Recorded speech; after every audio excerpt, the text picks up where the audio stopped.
So if you're into retro camcorders, chances are you've heard of the Sony VX1000, but did you know it has a little brother called the Sony VX2000? Well, we got one right here, and we're gonna check it out today.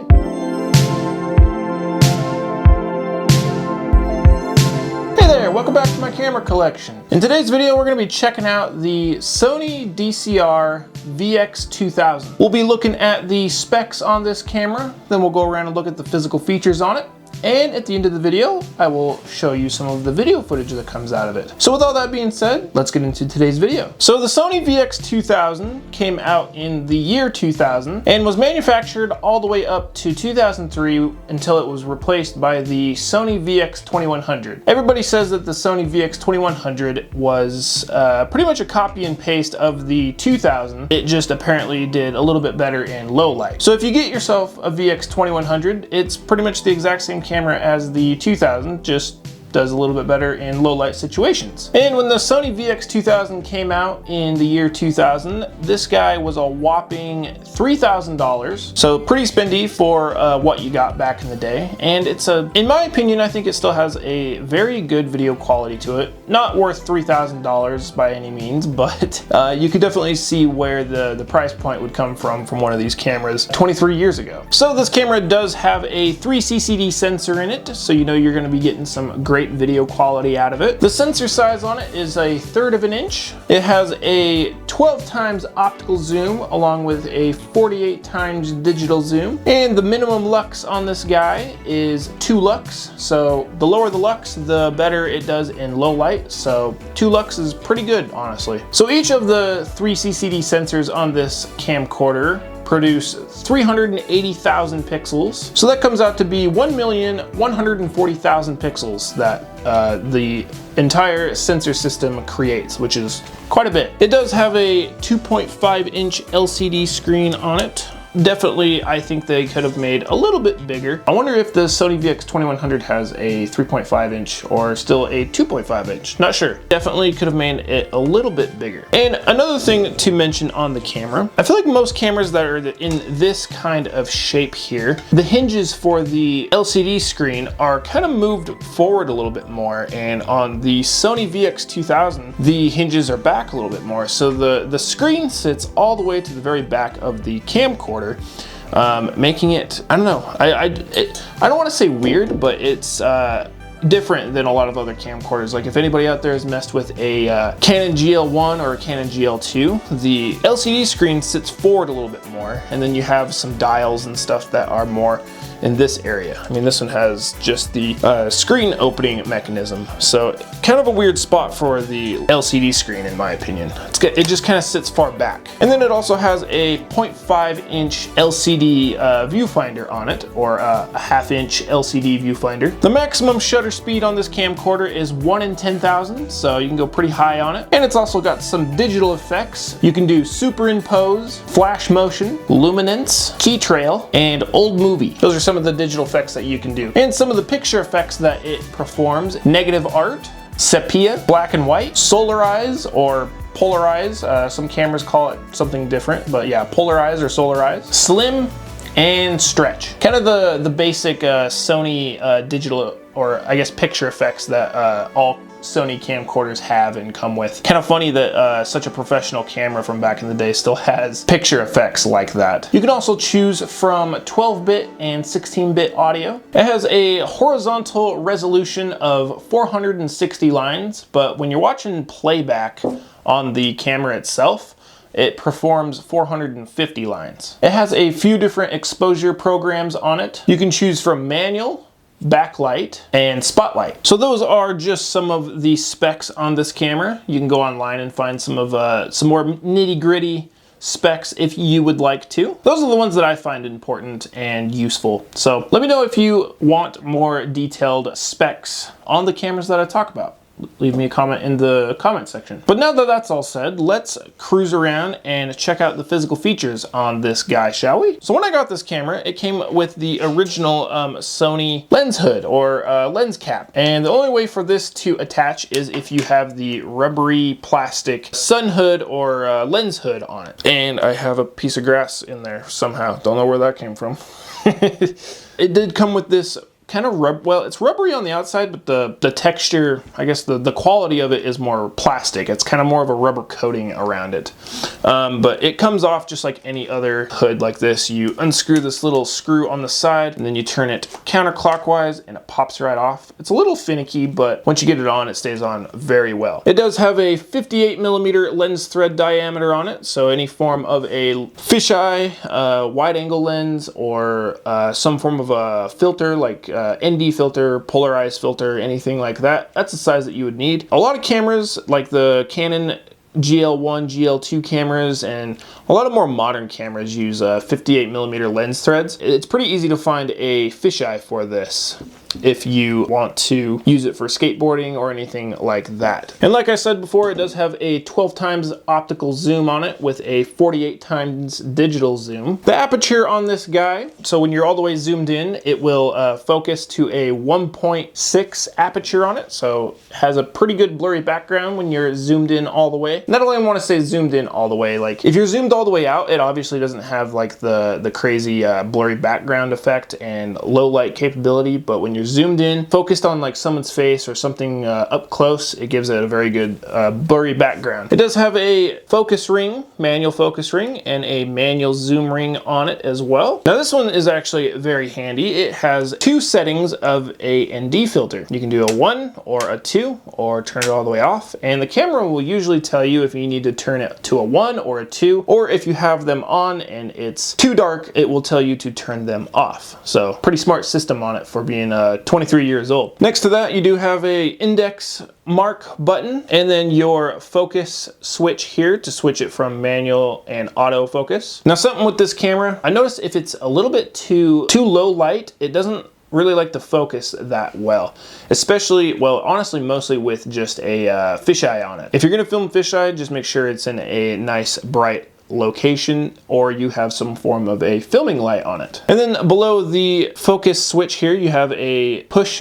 auto button. So if you're in manual mode, you can push that and it'll automatically focus and go back into manual focus mode. And then you got this little wheel right here to adjust your exposure. Next to that is obviously your exposure button. You can turn that on or off, or manual or auto mode, and then use the plus and minus little wheel here to brighten it or darken it. You have a fader button down here, along with a backlight and spotlight button. Those are the little presets that I talked about beforehand. The fader one is just like your fade in, fade out programs that it has. Pretty cheesy, but... And I forgot to mention that this camera records onto mini DV tapes. On the back side of the screen, you have this little screen on the screen that shows you all of your information for your tape, your battery, and the memory stick that you have on there. If you have pictures or videos on there, it'll tell you how much memory and stuff like that is on there as well. And then, like I said before, it does have this little button or switch right here to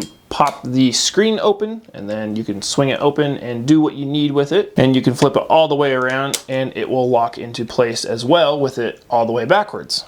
So you can watch your clips back if you needed to. Not my favorite system. I kind of like that they just kind of snap in and then you can kind of grab it with your finger and pop it back out. I kind of don't really like the button system. It's just kind of tedious and a little bit annoying, especially if you have bigger fingers. But on the inside of the screen, you have your memory stick duo playback functions. So you can go into the memory stick duo and watch your videos and pictures back and control it from here. So you have, well, you got display, data code, and then on the inside of this kind of, I don't know, outlined square, it says memory. That's your memory stick duo area.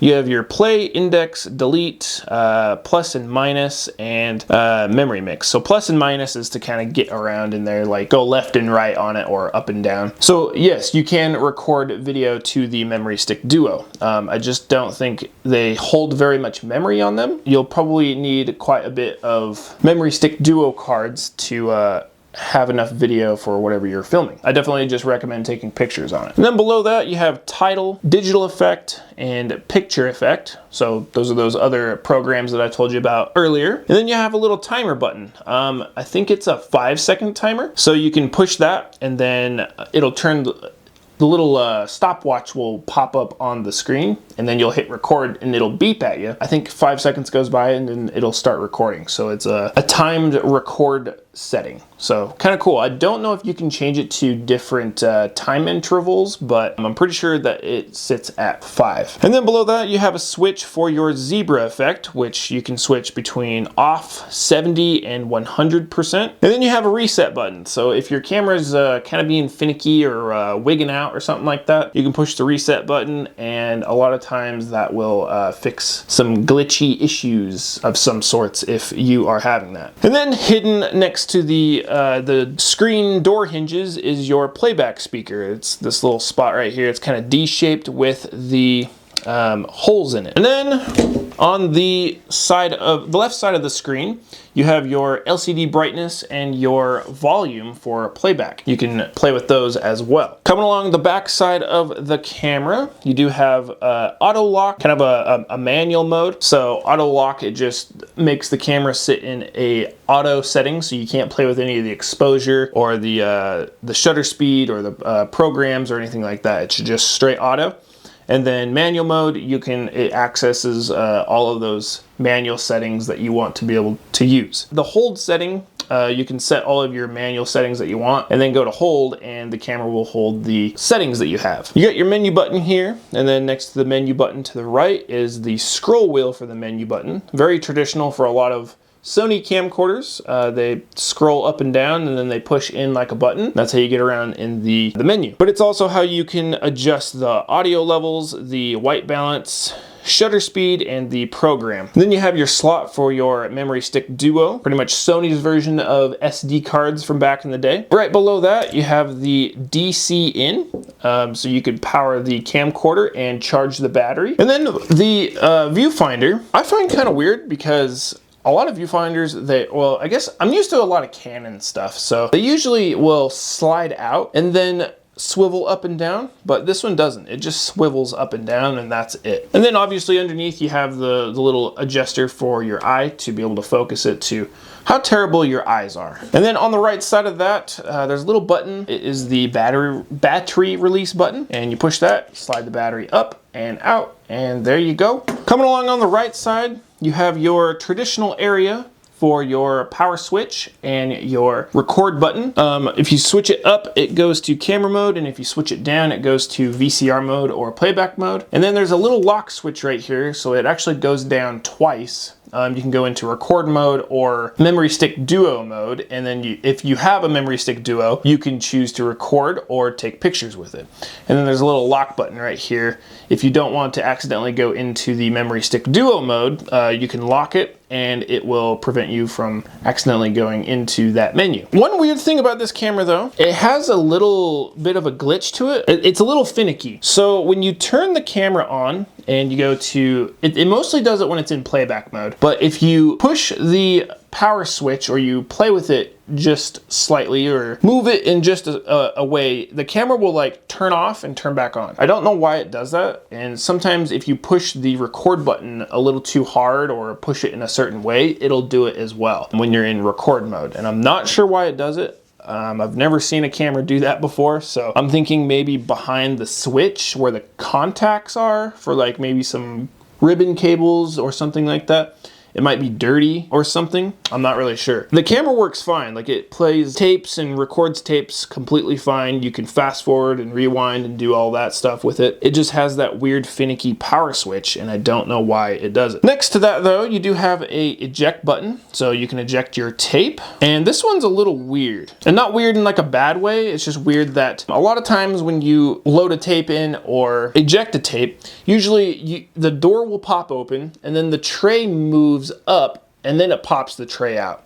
But this one doesn't. The door just pops open and then the tape door pops open so that you can get to your tape. So when you load it right into the camera, it doesn't go down into the camera and then start reading the tape. It just puts the tape right into where the tape heads are. Then it just starts loading the tape. So I just thought that was really weird that it didn't have a mechanism to push it up or bring it down. It just pops open and that's it. So that's the first camera I've ever seen do that. That is mini DV. And then it has a little push button here. You definitely want to push that when you push the door closed, or else it won't latch shut. The hand strap looks pretty unbeaten up and it looks pretty good. The Sony logo is fading off just a little bit, but it doesn't look like it's all torn up and everything. It doesn't show signs of hard wear and tear. This camera is actually very clean. In front of the tape deck though, you can pop this little rubber door open and you have your LANC. Then you have a headphone jack here so you can monitor your audio, the green one there. There's a bigger door next to it that's also rubber, and that is all of your video out sources. So you have S-Video, you have your full RCA, the yellow, white, and red plugins there, and then on the bottom, you have FireWire. Towards the top of the camera, you have a secondary record button, which is very reminiscent to the Sony VX1000, or even like the, if you've watched my Panasonic DVC30 review video, it is in a very similar location on the kind of the side of the camera, but it still sits up on top. In my opinion, that's not really my favorite. Like the Canon GL1 and the GL2, they have the record button up here on the handle, so all you have to do is just push it with your thumb and you can start recording. That's just preference. I mean, there's probably people out there that like it better here. That way you have to push it with your other hand, because there have been times when I've been filming with my Canon GL1 or a GL2 and I've accidentally hit the record button and it either started recording or stopped recording when I didn't want it to. That is a I guess a plus for the location on this. You're not gonna sit there and accidentally push the record button when you don't wanna be recording. You do have a stereo microphone here for it. It sounds pretty good in my opinion. And then it also has a tally light on the front so you can let people know that you are recording. And then along the top, you also have a cold shoe / hot shoe mount. It does have the little contacts there for the Sony Intelligent Light, but you can also use it to plug in external mics, lights, any other kind of things that you can think of to mount to your camera. But on the side of that, you do have this little rubber door here for your external mic plug-in. Creates a very nice, easy spot to mount it. If you have one of these cameras and you do want a external mic for it, make sure it's a self-powered one, so one that is powered by like a battery, because these camcorders don't power the mics themselves. Just below that, you have your playback functions. Kind of a interesting, different spot for that as well. I kind of like it. It's very hidden and doesn't look in the way. It only lights up when you go into playback mode in the Sony traditional orange lights that pop up on it. Then you also have an end search button next to that and your edit search. Something that I actually just found while I was filming this video is on the front of the mic you have your infrared receiver, but then on the back of it you have a secondary infrared receiver, so you don't have to be in a certain position, say like facing the camera like this, to get your wireless infrared remote to work. You can do it from the back side as well. It has a receiver there as well. But then there's a little button here on the back, and I'm not sure exactly what it does because I just found out what it does, or what it is it's a custom preset button. Customly set your presets. A couple other things here. You also have your photo button in a very traditional spot, and your lovely variable rocker zoom here. So you can zoom slow, or you can zoom fast, or you can zoom anywhere in between. That makes it nice for very smooth zoom in and zoom outs. But yeah, I think that does it for all of the physical features on this guy. Kind of just want to give my impressions on this camcorder. I've been wanting one of these for quite a while now, and I finally found one that was in a good price range for me to snag and kind of take a gamble on. When I got this camera, it wasn't tested with any form of a tape, so I didn't know if it read tapes or not, but everything looked like it ran really good. And I had the seller take pictures of the pin controllers and the tape heads and all that, and everything looked good to me. So I figured I would take a gamble on it and snag it, and turns out it works great besides the power switch kind of glitchy issue. I don't think it's that big of a deal. It is an issue. But one thing I gotta say about this camera is, out of all the cameras I've been messing with and talking about on this channel, I don't think I've ever felt a camera that has had such a good build quality as this one. Like the plastic doesn't flex, it's got a good weight to it. It just feels like it was built very, very durable.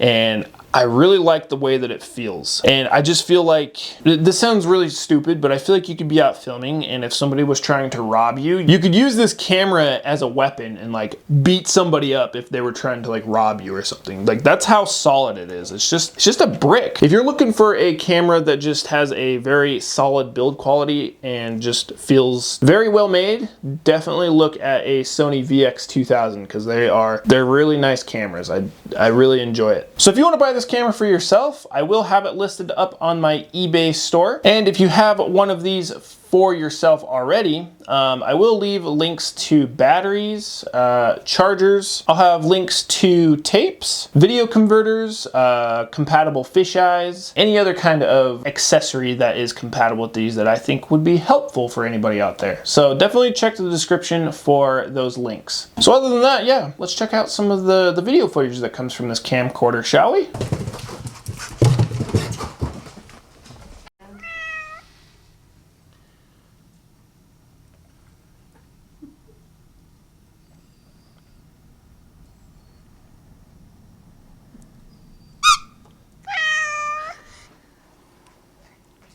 Come on, why not? Get it, come on. Come on.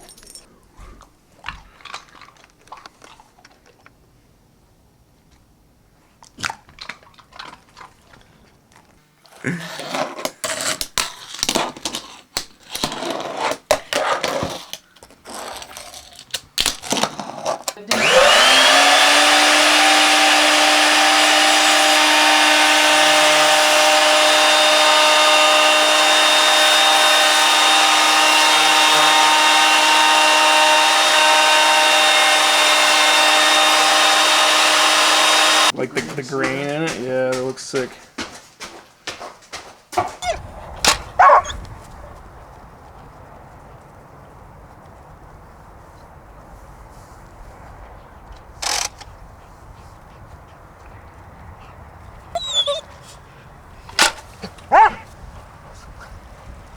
Oh, here it comes. I hit it.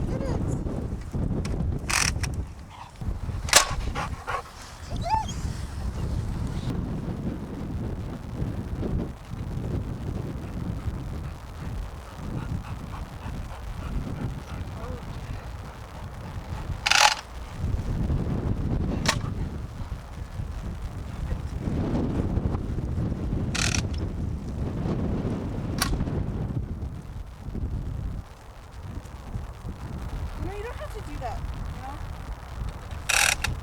Is he throwing it at you? Yeah. Dodges